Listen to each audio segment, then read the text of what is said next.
जय माता की जय माता की जय।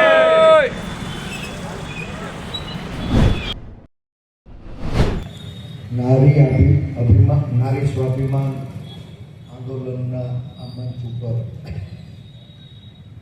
सौ पत्रकार भाईओ अमरेली सौ लागणीशील नगरजनों जाहिर जीवन विविध समाज सौ उपस्थित आगेवानों हार्दिक स्वागत। साथियों, अमरेली आंगणे एक निर्दोष दीकरी अर्धी राते धरपकड़ करवामां आवी, एनी आबरूनो जाहेरमां वरघोड़ो काढवामां आव्यो, एने पोलीस स्टेशनमां पाटे उडावीने पगमां पट्टे मारवामां आवी।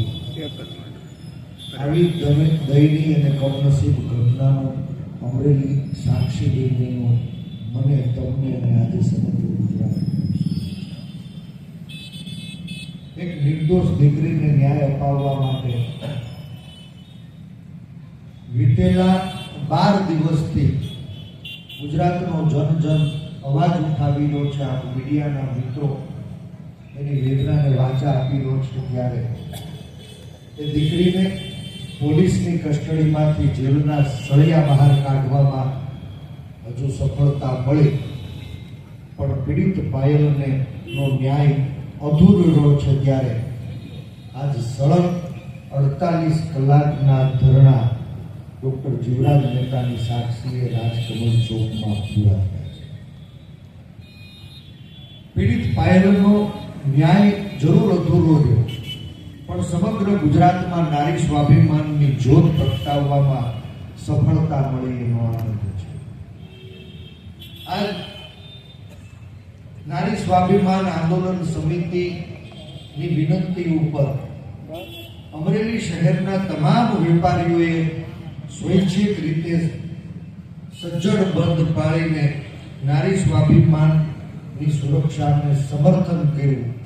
સૌ વેપારી ભાઈઓનો હૃદયથી આભાર। સળંગ 48 કલાકના ધરણા પછી સૂતેલી સરકારની સંવેદના જગાડવામાં નિષ્ફળ રહ્યો એનો મને અફસોસ છે। સરકાર સૂતી રહી, પણ ગુજરાતની જનતા જાગી તેનો અત્યંત આનંદ છે। સાથીઓ, આજની આ લડાઈ એ કોઈ રક્ષકો સામે નથી, પણ ક્યારેય કોઈ નેતાઓની આંગળીએ, કોઈ નેતાઓના ઈશારે નાચતા એ મુઠ્ઠીભર ભક્ષકો એની સામેની છે। કાયદાને જાણનારા લોકો કાયદાનું ઈરાદાપૂર્વક ઉલ્લંઘન કરે એની સામેની આ લડાઈ છે। અને આ લડાઈ આજ અમરેલીના આંગણે 48 કલાકના ધરણાથી જે અમે જ્યોત જલાવી હતી, લડાઈનો હવે વ્યાપ અને આક્રમકતા વધારવા અમે આગળ વધી રહ્યા છીએ। આગામી સોમવારે સુરતમાં ધરણાથી સમગ્ર રાજ્યવ્યાપી આંદોલનની નારી સ્વાભિમાન આંદોલન સમિતિ શરૂઆત કરવાની છે। આ આંદોલનમાં રાજ્યના તમામ સમાજ અને રાજકીય પાર્ટીના આગેવાનો નારી સ્વાભિમાન આંદોલનમાં જોડાવા હું જાહેર નિમંત્રણ પાઠવું છું। સૌ સહકાર આપે એવી વિનંતી કરું છું। આજે રાજ્ય પોલીસ વડાને ફરિયાદ કરવા માટે ખુદ પીડિત બેન પાયલ પહોંચી રહી છે। સવારે 10 વાગ્યાનો સમય આપ્યો હતો, કદાચ એ પીડિત પાયલ રાજ્ય પોલીસ વડાના દરબારમાં એની આપવીતી કહી અને જવાબદારો સામે કડકમાં કડક પગલાં થાય એવી લાગણી, માગણી, રજૂઆત અને ફરિયાદ કરશે। પણ રખેને સરકાર ન જાય, તંત્ર એની યોગ્ય તપાસ કરીને જવાબદારો સામે કડક સજા નહીં કરે તો આ ન્યાયની કાયદાકીય લડાઈને પરિણામ સુધી આગળ ધપાવવાનો નારી સ્વાભિમાન આંદોલન સમિતિ સંકલ્પ કરે છે. આ ધરણા એ ગુજરાતના લોકોની અંદર નારી સ્વાભિમાનની જોત પ્રગટાવવા માટે હતા, એક પીડિત બાળકને ન્યાય અપાવવા માટે હતા. આ પીડિત પાયલના સ્વાભિમાનને ઠેસ પહોંચાડનારા તમામ જવાબદારો સામે કડકમાં કડક પગલાં ભરવા માટે હતા.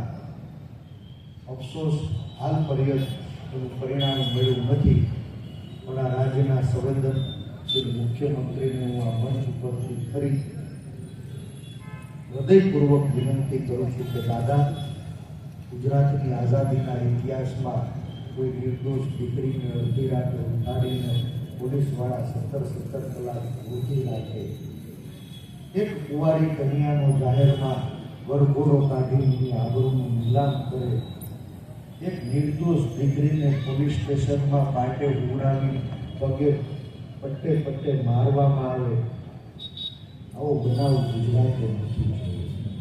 અને ગુજરાત સાફ છે. વિનંતી છે કે જે કોઈ જવાબદાર લોકો એના ઉપર કરતા પગલાં નહીં તો ફરી આ મંચ ઉપર દોહરાવું છું. ગુજરાતની લાગણીને હું સમજો છું. દાદા, આ દીકરી કરીને જાગજો, સંવેદનાઓને જગાડજો.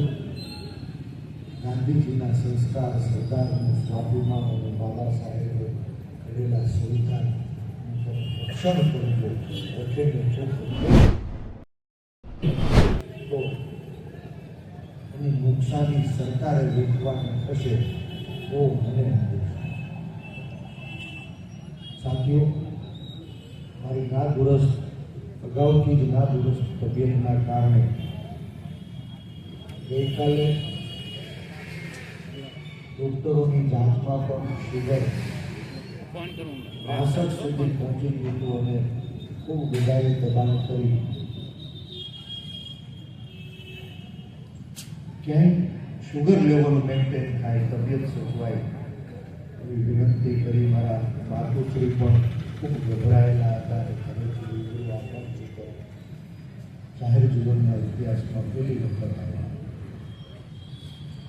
માટે આ સળંગ 48 કલાકથી ચાલતા અણવિહીન ધરણા હાલ પૂરા કરવાની. હવે ગુજરાતની તમામ દીકરીઓના ભવિષ્યને સુરક્ષિત રાખવા માટે, આ ન્યાયની લડાઈને આગળ ધપાવવા માટે સમગ્ર ગુજરાતમાં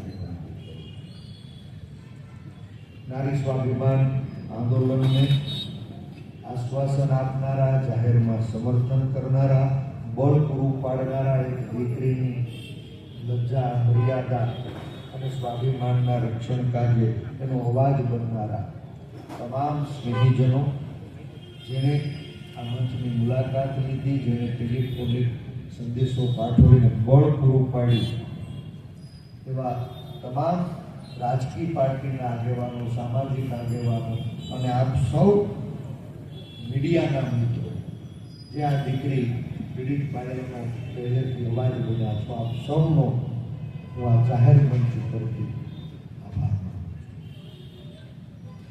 આ ધરણા પૂરા થયા છે, ન્યાયની લડાઈની શરૂઆત થઈ અને એક પીડિત પાયલને ન્યાયથી ભવિષ્યમાં સમગ્ર ગુજરાતની કોઈ પણ દીકરીઓના સ્વાભિમાનને ઠેસ પહોંચાડનારો, કાયદા વિરુદ્ધનો હાથે થરથર કાપે એનું સમીકરણ, એનું એક્ઝામ્પલ અમરેલીના આંગણે સેટ થાય એના માટે આપ સૌ મિત્રો આ ન્યાયની લડાઈમાં પરિણામ સુધી સાથે રહેશે એવી અપેક્ષા. આપ સૌનો હૃદયથી આભાર. જય હિન્દ, જય ભારત, જય જય ગરવી.